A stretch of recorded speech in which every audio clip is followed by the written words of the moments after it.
आज की कहानी एक ऐसे दानव की है जो था बहुत ही स्वार्थी। उसने अपने बगीचे को बच्चों से छीन लिया और नतीजा ये हुआ कि बगीचे से भी खुशियां, फूल और वसंत ही रूठ गया। लेकिन जब एक मासूम बच्चे ने उसके दिल को छू लिया तो वही स्वार्थी दानव सबसे प्यारा बन गया। यह है ऑस्कर वाइल्ड की दिल को छू जाने वाली कहानी द सेल्फिश जायंट, यानी स्वार्थी दानव। एक ऐसी कहानी जो हमें सिखाती है कि बांटना ही असली खुशी है।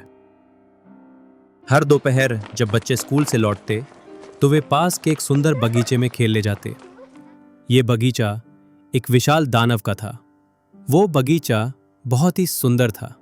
चारों ओर नरम हरी घास जिसमें सितारों जैसे रंग बिरंगे फूल खिले रहते।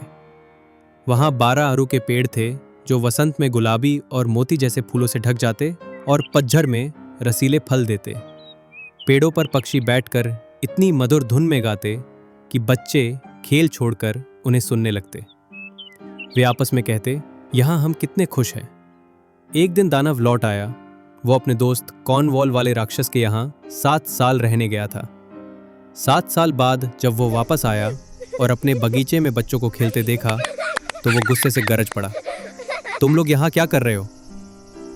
बच्चे डरकर भाग गए। ये मेरा अपना बगीचा है, दानव गुर्राया, और इसमें खेलने की इजाजत मैं किसी को नहीं दूंगा।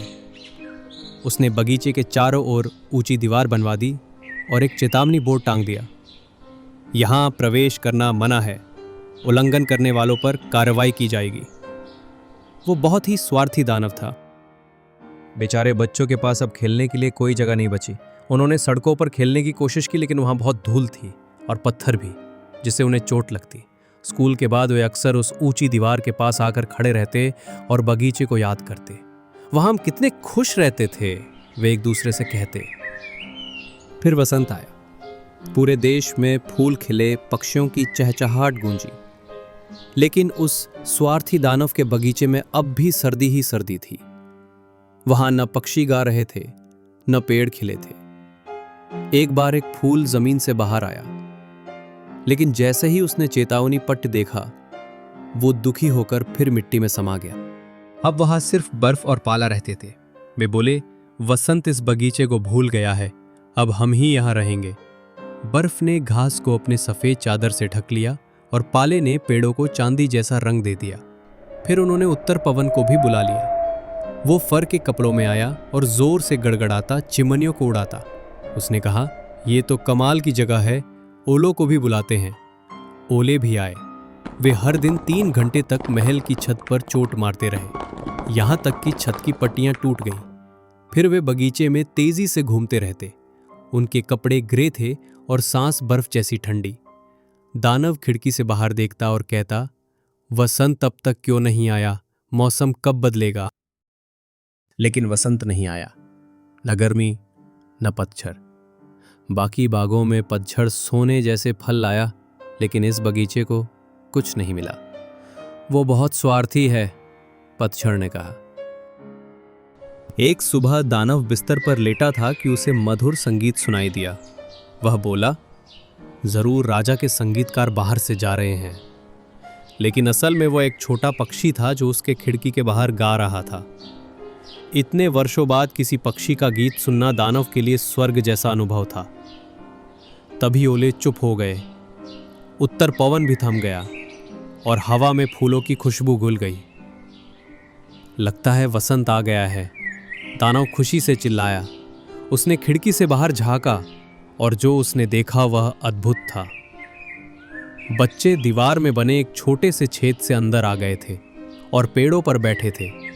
हर पेड़ पर एक बच्चा था और पेड़ इतने खुश थे कि उन्होंने फिर से फूल खिला दिए थे और अपनी शाखाएं बच्चों के सिर पर झुला रहे थे। पक्षी गा रहे थे, फूल मुस्कुरा रहे थे, चारों ओर जीवन लौट आया था। सिर्फ एक कोना अभी भी सर्दियों में था। वहां एक नन्हा बच्चा खड़ा था। वह इतना छोटा था कि पेड़ की शाखा तक नहीं पहुंच पा रहा था। वह पेड़ के चारों ओर घूम रहा था और रो रहा था। पेड़ ने झुककर शाखाएं नीचे की, लेकिन बच्चा बहुत छोटा था। ये देखकर दानव का दिल पिघल गया। मैं कितना स्वार्थी था, वो बोला, अब समझ आया कि वसंत क्यों नहीं आता था। मैं उस छोटे बच्चे को पेड़ पर चढ़ा दूंगा और अपनी दीवार गिरा दूंगा। यह बगीचा हमेशा के लिए बच्चों का होगा। वो धीरे से नीचे गया और बाहर निकल आया, लेकिन बच्चे उसे देखकर डर गए और भाग गए। बगीचे में फिर से सर्दी छा गई, लेकिन वो छोटा बच्चा नहीं भागा। उसकी आंखों में आंसू थे और उसने दानव को आते देखा ही नहीं। दानव धीरे से उसके पास गया, उसे अपनी बड़ी हथेली में उठाया और पेड़ पर बैठा दिया। तभी पेड़ पर फूल खिल उठे, पक्षी लौट आए और उस बच्चे ने अपने नन्हे हाथ दानव की गर्दन में डालकर उसे चूम लिया। बाकी बच्चे जब ये देखे कि अब दानव बुरा नहीं है, तो वे भी लौट आए और उनके साथ वसंत भी। अब ये बगीचा तुम्हारा है बच्चों, दानव बोला और उसने दीवार को तोड़ दिया।